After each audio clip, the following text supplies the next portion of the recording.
Hello everybody, another page in my Story Girl altered book journal. So this is the next one, and I've been thinking about trees a lot lately, and I happened to find on this spread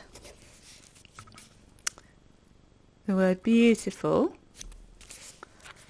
and the word trees. So that was enough for me, and I used this as reference from a book that I've taken apart. Beautiful winter oak tree, and it's dropped all its leaves, which, thinking about it, is something we all need to do. We need to shed the things that no longer serve us. Like the trees, they renew themselves each year. They shed the leaves because they don't need them in the winter. And actually, I was reading somewhere when I was doing one of my biology editing that trees are adapted, the deciduous trees, they drop their leaves so that not only are they not putting energy out there, it also means that the winds, the higher wind that they get in the winter, it doesn't affect them so much. It moves through the tree rather than pulling it down, something like that. Anyway, it's an adaptation that works in numerous ways. But anyway, here in New Zealand we are in autumn, coming into winter.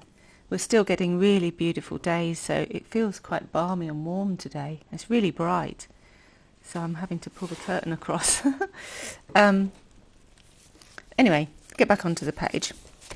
I've sketched in my version of an oak tree, and I've put the trunk down the spine, and it feels like strong.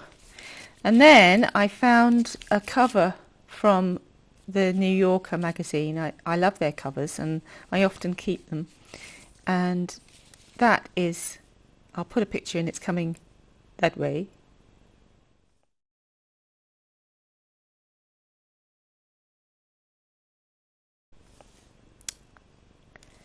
And then I snipped it so that I've got a kind of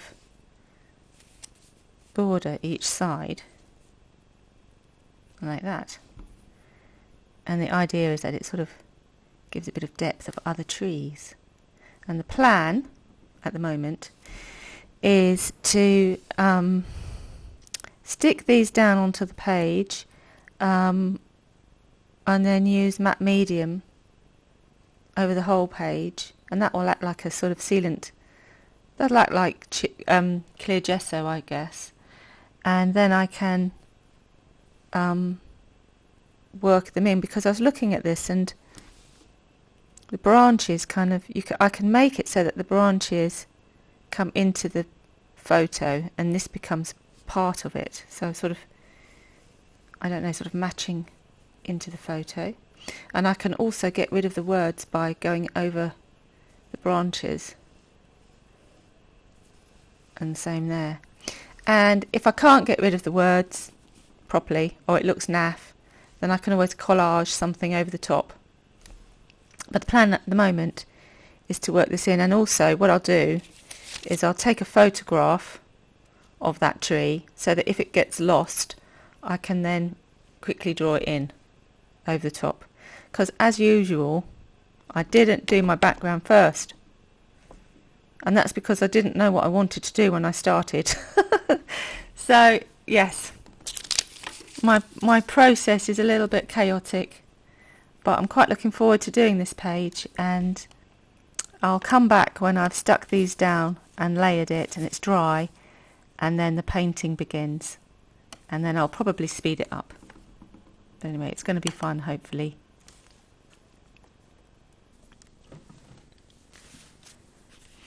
I got a bit impatient waiting for this to dry, so I took the heat gun to it, because I don't want to wait, I want to get on with it. So it smudged a bit, with the matte medium, but that's fine. I'm just going to paint in. I'm sort of going to blob in the background and not be too precious about it. Look at this.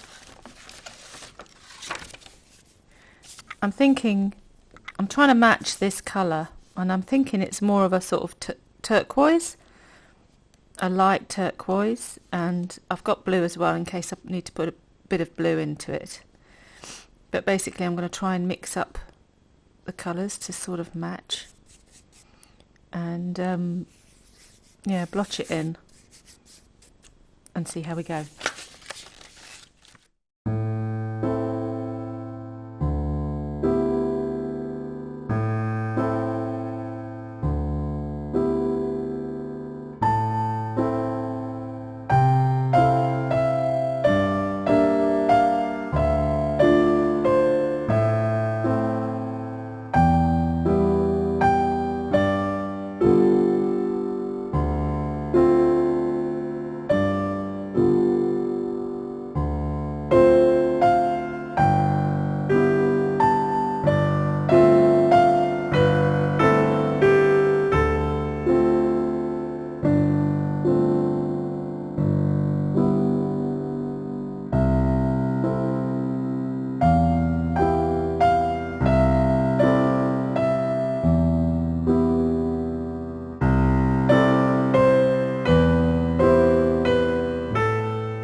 I hope you can see now that it's starting to sort of merge in with the collage, as though they were almost meant to be in the same painting. I'm not going to bother to try and draw distant trees, which I suppose you could do. You could draw some distant trees in the back. But this might be a technique that you could use, you know, when you're playing around with collage, because I think those words, they've almost gone.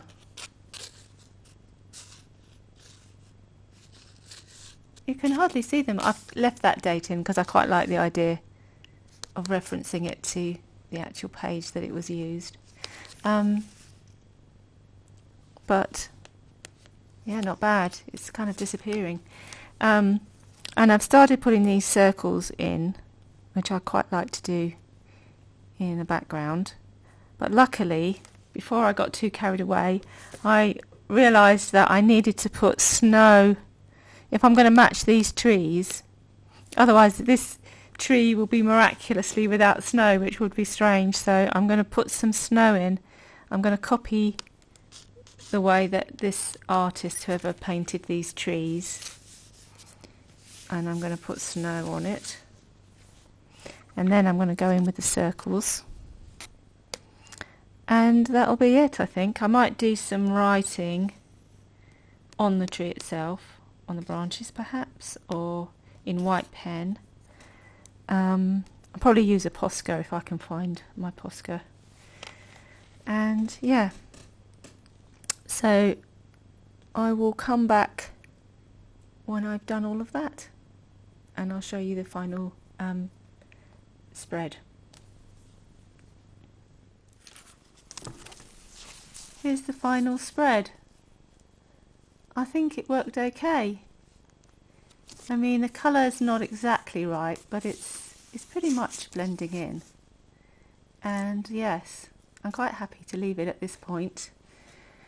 I put the snow on and ended up with tree wisdom, ability to endure, because the trees they stay put, they're rooted, they can't really move, and yet they manage, they endure, they make the best of things, and they are really beautiful. So I hope you've enjoyed this video and it's given you some ideas for your own pages. I'd love to see links if you do something similar with collage. Like to see links anyway. Comments are always welcome. You can give me a thumbs up if you enjoyed it, and feel free to share, follow, and all of those things. And hopefully I'll see you again. Meanwhile, I hope you're staying safe and well and doing lots and lots of art and creative activities that keep you happy. Okay. Bye for now.